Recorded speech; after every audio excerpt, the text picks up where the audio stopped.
ဘူးအသင်းကလည်းတည့်ရတိုင်းပဲဒါနိုင်ပွဲကိုလုံးဝမမြင်ရသေးဘူးလက်ရှိဒါပွဲစဉ်ဆက်ခွန်ရောက်လာပြီဒါလီဗာပူးနဲ့တွေ့တာလဲသူရဲ့နောက်ထပ်ကန်ဆိုးခြင်းတစ်မျိုးပဲဒါသူတို့ဒီပရီးမီးယားလိတက်တန်းမှာဒီ18ပွဲစက်တိုက်နိုင်မြင်ရသေးတဲ့အသင်းဆိုလို့ဒါစံချိန်တင်ဆိုလို့ဝုပဲရှိတော့တာဆိုတော့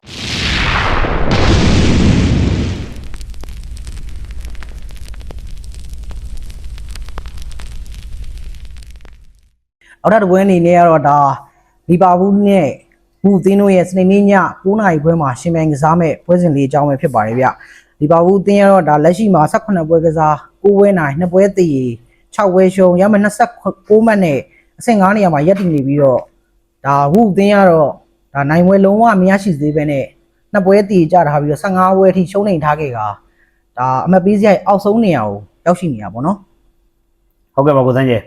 ဒီပွဲဟက်တူဝဲကြည့်မယ်ဆိုလို့ရှိရင်လေလီဗာပူးအသင်းက18ကြိမ်ထိတော့နိုင်ရရှိတာပြီးတော့ဘူးအသင်းက4ကြိမ်နိုင်ရရှိတာပါတယ်အဲ့မှာတပွဲတော့တည်ကြတာတွေ့ရပါတယ်နောက်ပိုင်းပွဲတွေတွေ့ဆုံမှုအရာလဲလီဗာပူးအသင်းကပဲအသာရပြီးတော့နိုင်ရရှိကြတာတွေ့ရပါတယ်ဗျ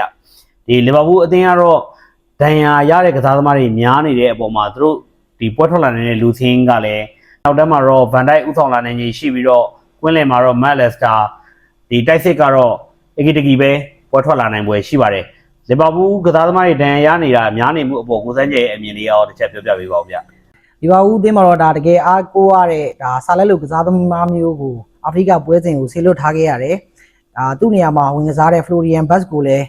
ဒဏ်ရာကြောင့်အခုဒါလက်လွတ်လဲရပြန်ပြီပေါ့နော်ဒါဆိုဘိုစလိုင်းတို့အစ်ဆက်တို့ဒါအစ်ဆက်ဆိုလို့ရှိရင်ဒါယာတီကုံထိတောင်နားရမယ်လို့ကျွန်တော်ထင်တယ်ဗျကပူတို့လည်းလက်လွတ်ထားရတယ်ဒါဒဏ်ရာတက်တာလာတဲ့ဘရက်ဒလီလိုလူမျိုးတွေဒါဖရင်ပေါင်လိုလူမျိုးတွေကတော့ဒါပွဲမှာပါလာမယ်လို့ကျွန်တော်ထင်ပါတယ်ခင်ဗျနောက်ပြီးတော့ဟိုဒီဆာလက်တို့ဒီကပိုတို့မပါနိုင်တဲ့အချိန်မှာလူငယ်ကစားသမားဖြစ်တဲ့ train new တွေလည်းပါနိုင်နေမယ်လို့ကျွန်တော်ထင်တယ်ဒီပွဲမှာအဓိကကျွန်တော်တို့ရဲ့ဟိုစောင့်ကြည့်ရမယ့်ကစားသမား EGDG ဗျ EGDG ကဒါ Isset နဲ့အရင်တုန်းကသူတို့ changes လုပ်ပြီးစော့နေရတဲ့ကာလာတစ်လျှောက်လုံးမှာလည်း EGDG ကသူဝင်လာတဲ့ပွဲတိုင်းကိုဒါအကောင်းဆုံးခြေစွမ်းပြပြီးတော့ကယ်တင်နေတဲ့ပုံစံမျိုးဘိုးတွေလည်းရခဲ့တယ်ပေါ့နော်ဒါ Isset နဲ့ဒါတိုင်ပတ်နေတဲ့အချိန်ဒီမှာလည်း EGDG ကတော်တော်လေးကိုလီဗာပူးကိုကယ်တင်နေတဲ့ကစားသမားမျိုးဖြစ်တယ်ဒါ Isset ကလည်းဒါယာတီကုံထိနားမယ်ဆိုတော့သူ့နေရာမှာကစားမယ် EGDG ကဒါတကယ်ကိုရွှေပဲဗျဒီနောက်ပိုင်းပွဲစဉ်တွေမှာသူလုပ်ပြမယ်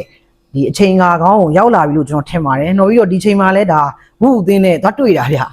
ဝုအသင်းကလည်းတည့်ရတိုင်းပဲဒါနိုင်ပွဲကိုလုံးဝမမြင်ရသေးဘူးလက်ရှိဒါပွဲစဉ်ဆက်ခွန်ရောက်လာပြီဒါလီဗာပူးနဲ့တွေ့တာလဲသူရဲ့နောက်ထပ်ကန်ဆိုးခြင်းတစ်မျိုးပဲဒါသူတို့ဒီပရီးမီးယားလိတက်တန်းမှာဒီ18ပွဲစက်တိုက်နိုင်မြင်ရသေးတဲ့အသင်းဆိုလို့ဒါစံချိန်တင်ဆိုလို့ဝုပဲရှိတော့တာဆိုတော့ဒီလိုပွဲမျိုးမှာမှဒီကိုမြင်ရမယ်အစဆုံးမြင်ရမယ်ပွဲမျိုးမှာလဲဒါဝုအသင်းနဲ့သွားတွေ့နေတဲ့ခိုက်တန်ဆိုတော့ကျွန်တော်တို့ဒီပွဲကိုဒါလီဗာပူးအသင်းနေနဲ့4-0လောက်နဲ့နိုင်ရရှိသွားမယ်လို့ထင်ပါတယ်ဗျဟုတ်ပါတယ်ကိုစန်းကျဲဝုအသင်းကလည်းအနိုင်ဆိုတာဘာလဲလို့မေးယူရမလို့ဖြစ်နေပါတယ်ပွဲတွေမှာလည်းသက်တိုက်ရှုံးကစားကွက်ကလည်းအားရစရာမရှိတိုက်စစ်ကလည်းသွင်းကိုတွေအသက်မဲ့ဒီ